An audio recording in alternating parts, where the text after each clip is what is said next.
We will learn about simulators, emulators and debugging from module 4 of embedded system.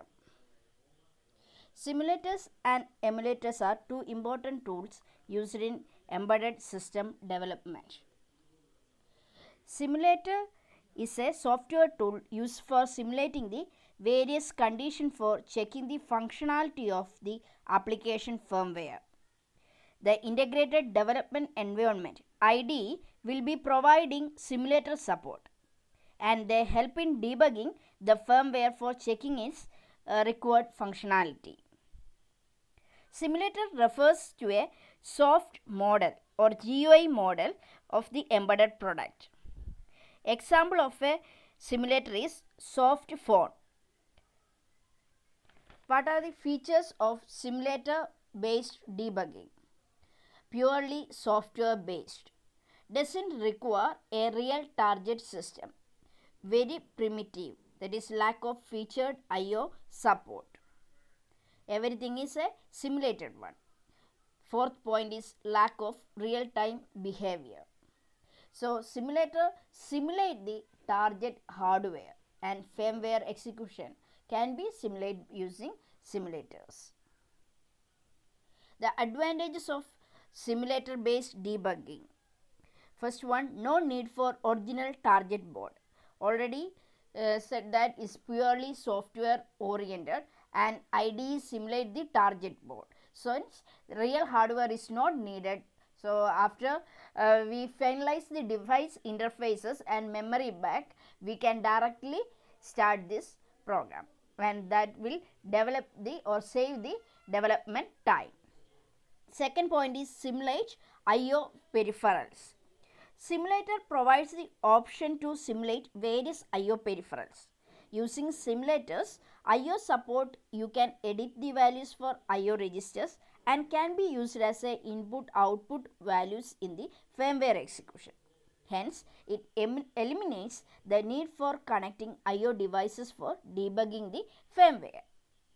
Third advantage is simulate abnormal condition. With the simulator simulation support, you can input any desired values for any parameter during debugging the firmware, and it can observe the control flow of firmware.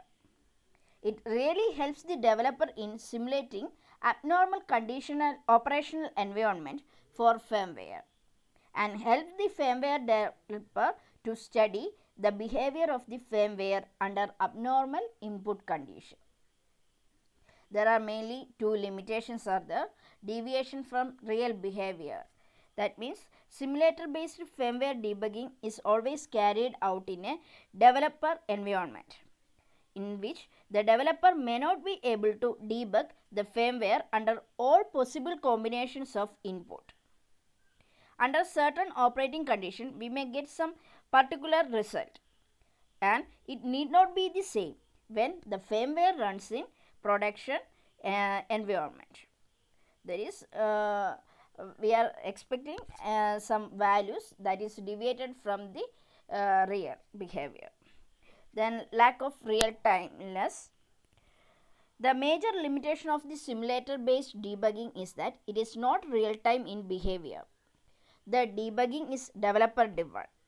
So the IO condition may be varying or unpredictable. So simulation goes for simulating those conditions for known values. So lack of real time. The next one is emulator. Emulator is a piece of hardware that exactly behaves like the real microcontroller chip with all its integrated functionality. It is the most powerful debugging of all, and it is emulated in real time and non-intrusively. Emulator is a piece of hardware that looks like a processor, and it has a memory like processor and execute instruction like a processor, but it is not a processor. It's a combination of hardware and software. The emulator emulates the target board CPU. Emulator is a self-contained hardware device which emulates the target CPU. The emulator hardware contains necessary emulation logic, and it is hooked to the debugging application running on the development PC on one end and connect to the target board through some interface on the other end. So there is a target board and a PC is there. PC and target board are connected through a emulator POD.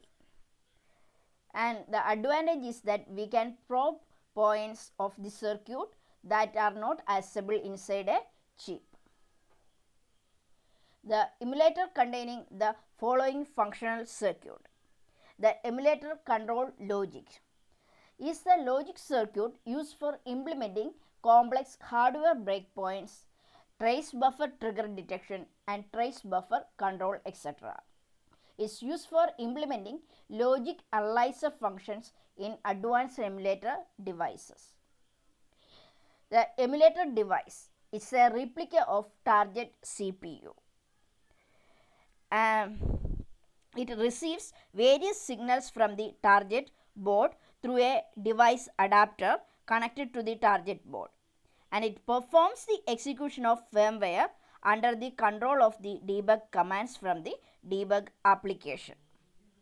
The emulation device can be either a standard chip, same as target processor, or a programmable logic device PLD that is configured to function as the target CPU.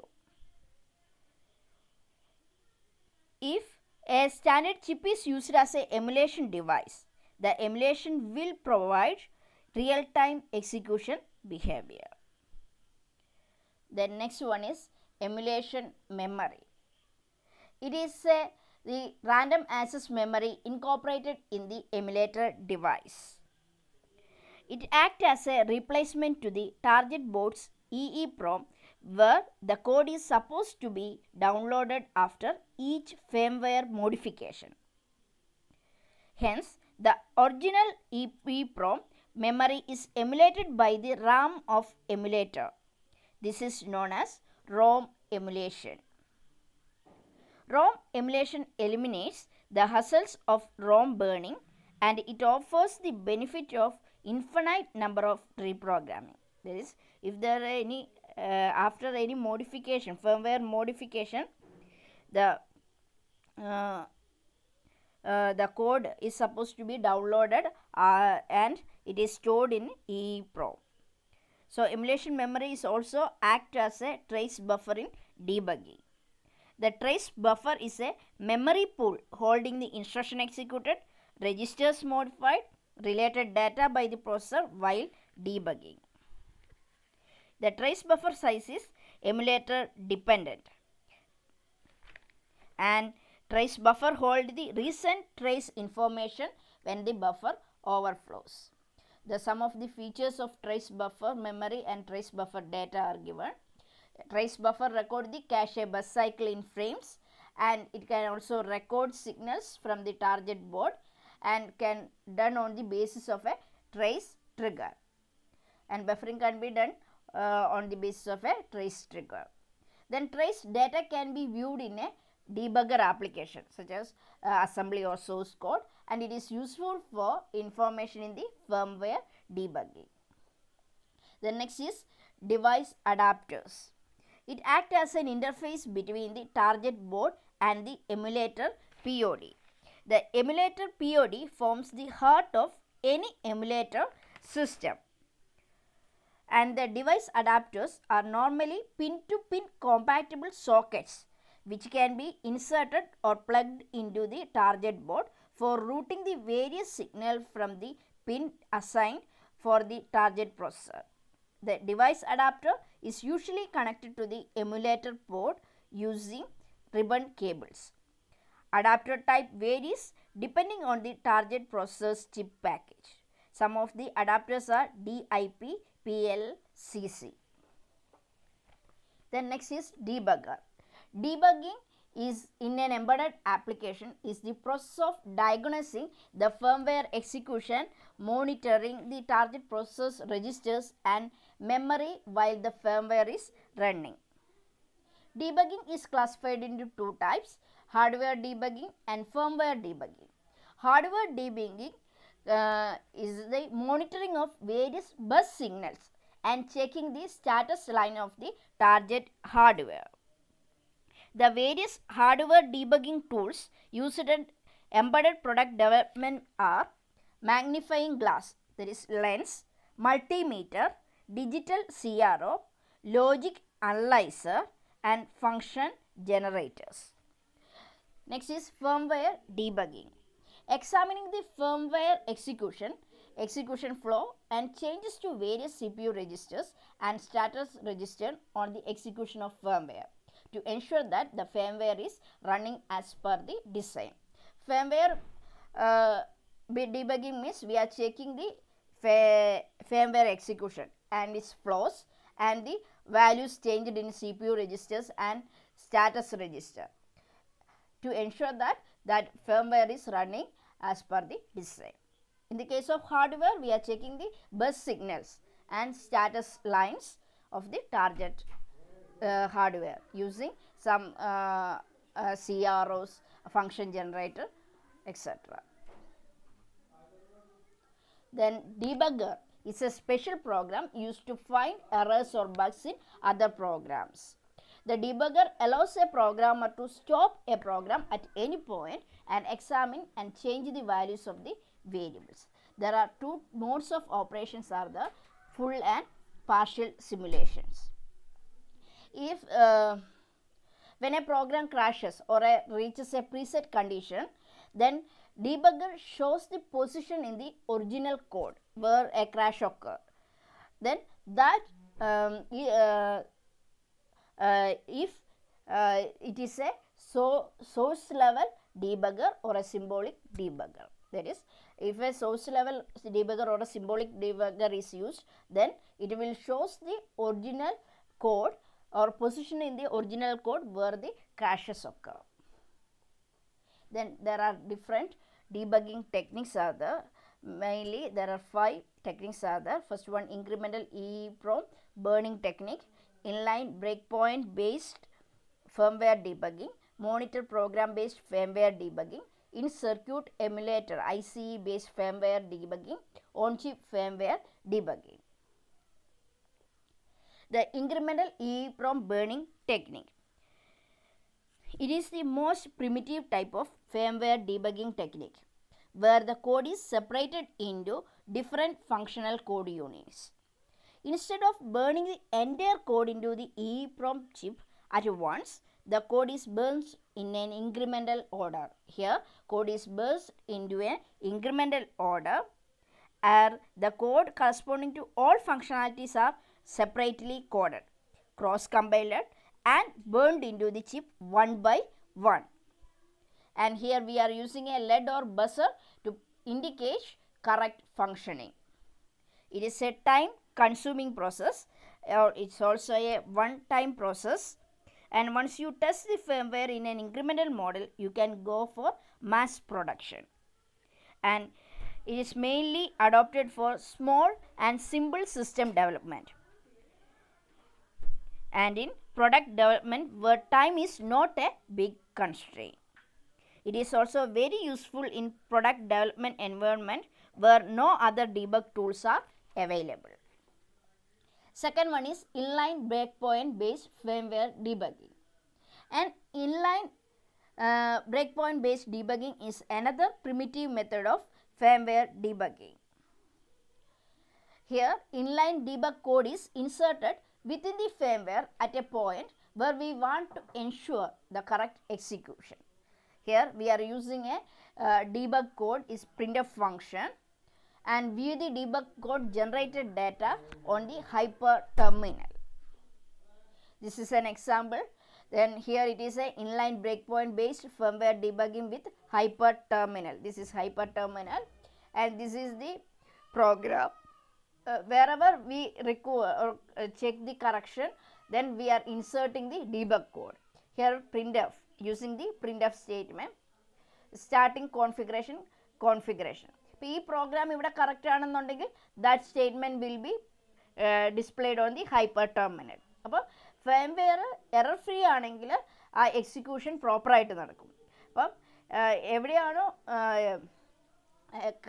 Correct അല്ലാത്ത code വരുന്നത് അവിടെ error message display ചെയ്യും. അപ്പോൾ ഈ നമ്മുടെ കപ്പർ ടെർമിനലിലെ debugging information നോക്കിയിട്ട് നമുക്ക് എവിടെയാണ് എറർ ഓക്കർ ചെയ്തത് അല്ലെങ്കിൽ എത്രത്തോളം പോർഷൻ കംപ്ലീറ്റ് എക്സിക്യൂട്ട് ചെയ്തു വിത്തൗട്ട് എറർ ഇല്ലാതെ കംപ്ലീറ്റ് ചെയ്തു എന്ന് നമുക്ക് ഐഡൻറ്റിഫൈ ചെയ്യാൻ പറ്റും. So if the firmware is error free, the execution occurs properly. If you will get all the debug message on the terminal program. Based on this debug information, you can check the firmware for errors. If any errors occur, then it will display here, and up to that program will be executed. Then third one is monitor program based firmware debugging. Monitor program which acts as a supervisor is developed. It controls the downloading of user code into code memory. Then it's inspect and modify the register or memory location and allows single stepping of source code. It always listens to a serial port of target device, and according to command received it perform the command specific actions. So for developing a any monitor program, the first step is to determine a set of commands for performing various operations such as firmware downloading, memory register inspection and modification, single stepping, etc. Once the commands for each operation is fixed, write the code for performing the action corresponding to these commands. അപ്പോൾ നമ്മൾ first ഒരു monitor programme develop ചെയ്യാൻ first കുറേ commands find ചെയ്യുക, എന്നിട്ട് ആ കമാൻഡ്സിന് fix ആക്കി കഴിഞ്ഞാൽ അതിന് കറസ്പോണ്ടൻ്റ് ആയിട്ടുള്ള ആക്ഷൻ്റെ കോഡ് എഴുതുക. Then command may be received through any of the external interface of the target processor. The monitor program should query this interface to get commands or should handle the command reception if the data reception is implemented through interrupts. On receiving a command, examine it and perform the action corresponding to it. So target processor ഈ commands എല്ലാം receive ചെയ്യുന്ന cable serial interface അല്ലെങ്കിൽ parallel interface cables use ചെയ്തിട്ടാണ്. ഒരിക്കൽ receive ചെയ്തിട്ടുണ്ടെങ്കിൽ command receive ചെയ്താൽ corresponding actions perform ചെയ്യുക. The entire code handling the command reception and corresponding action implementation is known as monitor program. After the successful completion of the monitor program development, it is compiled and burned into the flash memory or ROM of the target board. The code memory containing the monitor program is known as monitor ROM. This is the figure. Monitor program based target firmware setup. Here it containing the target CPU. This is the target board. It containing target CPU. Then monitor ROM. That is code memory is written to here. And RAM. RAM is a user programs are stored in RAM. And the target board and the host PC that containing the debugger application is connected through a serial link. Then these are the some features of monitor program. That is command set interface to establish communication with debugging application, and firmware download option to code memory, and examine and modify processor registers and working memory. Then single step program execution, step set breakup points in firmware execution, and send debug information to debug application running on the host machine. So here we will send the target program board will send the response to the or debug information to the debug application. Then here monitor program usually reside at a reset vector of the target processor, and the code memory is downloaded into RAM chip, which is interfaced to the processor in the von Neumann architecture model. And there is a RAM that is store the user data, and here address decoder circuit maps the address ranges of RAM and ROM. And here there are mainly two main drawbacks are there. First one is the entire memory map is converted into a von Neumann model. So it is shared between the monitor ROM and monitor RAM data memory monitor, program trace buffer, user written firmware, and external user memory. So, monitor based debugging shrinks the total available memory to 64K von Neumann memory, and it is need to accommodate all kinds of memory requirements. So, നമ്മൾ എല്ലാ entire memory map ചെയ്യുന്ന റാമും റോമും എല്ലാം use ചെയ്യുന്ന എല്ലാ മെമ്മറിക്കുമാണ്. അപ്പോൾ അതുകൊണ്ട് തന്നെ മെമ്മറി അവൈലബിൾ മെമ്മറീൻ്റെ എന്ന് പറയുന്നത് ഷോർട്ടൺ ആണ്. So, communication link between debug application and running on development PC and monitor program reside in the target system is achieved through a serial link. And usually, the controller's on-chip UART is used to establishing this link. Hence, when the serial port of the target processor becomes dedicated for the monitor application, it cannot be used for any other device interfacing. So, wastage of serial port. Here, നമ്മൾ പറഞ്ഞു ഇത് serial link ഈ target ബോർഡും host P സിയും തമ്മിൽ connect ചെയ്യുന്നത്. അപ്പോൾ ഇത് ഒരു പോർട്ട് ഇതിനു വേണ്ടി ഡെഡിക്കേറ്റ് ചെയ്യണം. So that port cannot be use for any other application or program. So wastage of serial port അവിടെ വരുന്നു. That is the second disadvantage. Next is in-circuit emulator IC based firmware debugging. Here, a hardware emulator is controlled by a debugger application running on the development PC. The developer application may be a part of the integrated development environment or third-party supplied tools. Most of the IDE incorporate debugger support for some of the emulators commonly available in the market. The emulator for different family of processors or controllers are different. This is the in-circuit emulator based IC based target debugging. This is the target board. This is the PC that contain or run the debugging application. Then this is the circuit emulator that containing the emulator POD. The emulator POD is the heart of any emulator system.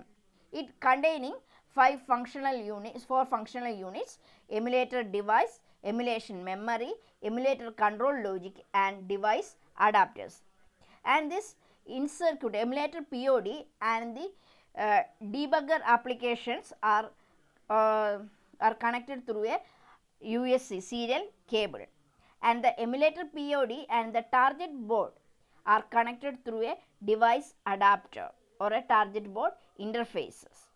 For that, the signals are passed through the signal lines or flat cables.